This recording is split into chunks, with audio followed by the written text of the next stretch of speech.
I am Dietmar Doering, engaged in Sri Lanka for the last 37 years and presently the CEO of the Asian German Research Institute. The title of our channel is Make Lanka Great Again. Make Lanka great again, and the right and relevant question now is, which Sri Lankan economic sector can be reactivated in the shortest period of time? At present, as we know and experience with the various curfews, shortcomings on fuel, gas, electricity and so on, all the sectors, the main sectors, the marginal sectors are all more or less kept on hold. But Sri Lanka needs foreign revenues urgently.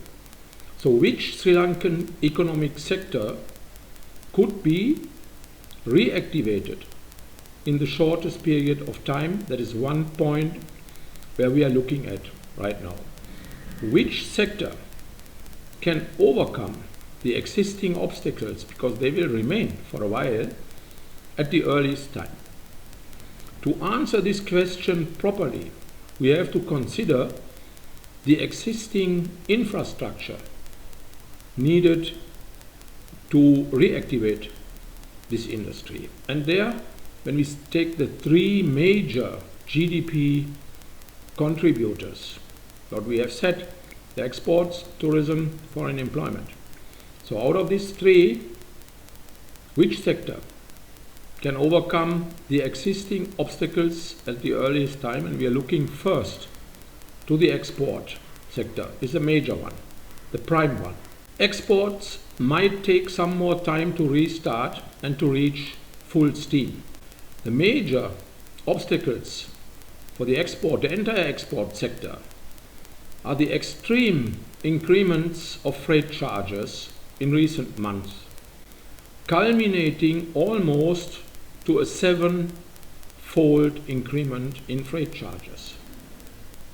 A year ago, a 40-foot container to Europe from Sri Lanka was quoted in a range of $1,200 to $1,800, while at present the quote exceeds more than $10,000 for the same 40-foot container for the same route, Sri Lanka to Europe, and in some cases even has reached $15,000 for the container, even more.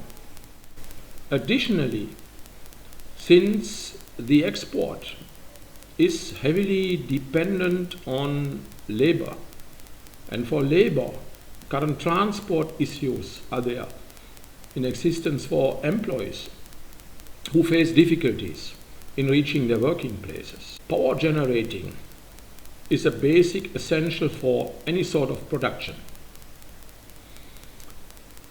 And things become more complicated with these three major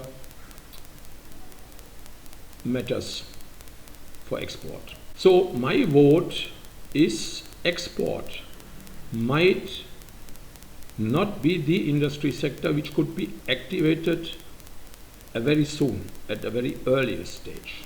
Coming to the next big GDP contributor, that is foreign employment, which is the second biggest industry contributing to Sri Lanka's GDP. What are the challenges here? Actually, COVID and Corona created a severe blow to expat workers here and abroad.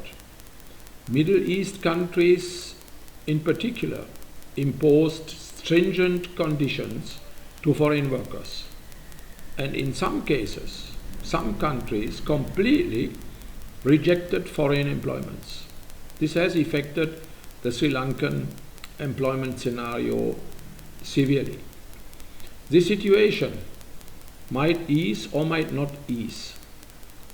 To answer our quest whether the foreign employment sector could be identified as a sector which could be activated in the shortest of time, is not dependent on decisions taken by decision makers here in Sri Lanka, but rather by a phenomenon which created the pandemic.